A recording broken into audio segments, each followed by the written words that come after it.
मंडळींनो, ह्यो व्लॉग असा वाढदिवसाच्या आदल्या दिवशीचो म्हणजेच 8 जूनचो आणि आता जवळजवळ पुढचे 8 ते 10 दिवस शितल्याचा वाढदिवस पुराण चालूच राहतला. तर म्हटलं आज बऱ्याच दिवसांनी दादाच्या थारमधनं फेरफटको मारूया, पण फेरफटको मारून मारून मारल्यान खय घरापासून स्टेशन पर्यंत.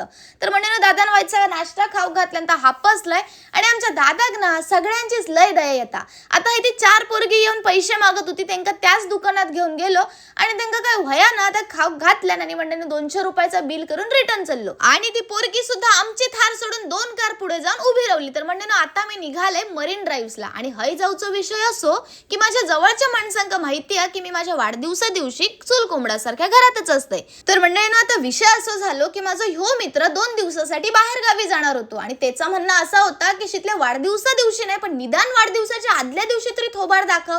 तर म्हणणे कामावर न येता येता ह्या माणसानं माझ्यासाठी एक पेस्ट्री आणि बर्गर आणलेला आणि माका तर असाच वाटतं सेलिब्रेशन लहान असो मोठा पण त्या थकलेल्या जीवन माझ्यासाठी मेहनत घेतल्याना त्याच्यातच मी समाधानी. तर म्हणणे मस्त असं स्वीट अँड शॉर्ट आमचं सेलिब्रेशन झालं आणि तुमका माहिती आहे मरीन्स लायल्यावर माझा तंगड काही लवकर हलत नाही. मस्त असं 1-1.5 तास ते बसलेले आणि म्हणून ह्या माणसांना मग वाढदिवसाचा सुंदर असं गिफ्ट पण दिला ना, पण ते आम्ही तुमका उद्या ओपन करून दाखवीन. आता म्हणणे घरात येऊन शांत स्वामींच्या समोर बसलेले. स्वामींका म्हटलं स्वामी येऊ काय हो, पण माकाच कळे ना स्वामींची इच्छा हा की नाही. पण माझ्या मनात अफाट इच्छा होती की वाढदिवसा दिवशी अक्कलकोट गाठायचा. तर म्हणणे फटाफट तयारी केलाय. दादा एक कॉल लावले, म्हटलं दादा जाऊ काय रे.